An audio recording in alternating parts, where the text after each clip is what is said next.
আমার কেউ নেই, কেউ ছিল না। এটা অভিমানে না, অনুভবে বলছি। যারা এসেছিল আমার জীবনে, তারাই আমাকে আলো ভেবে পথ চিনিয়ে বাড়ি ফিরে গেছে। ল্যাম্পপোস্টের মতো বহুকাল দাঁড়িয়ে থাকতে থাকতে ভেবেছি, বিধাতা আমার জন্য কাউকে বানায়নি।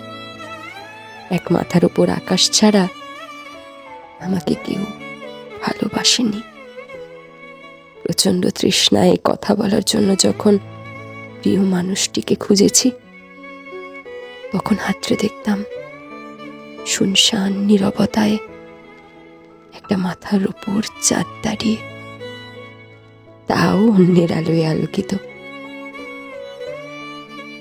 আমার কেউ নেই, কেউ ছিল না। এই অনুভূতিটা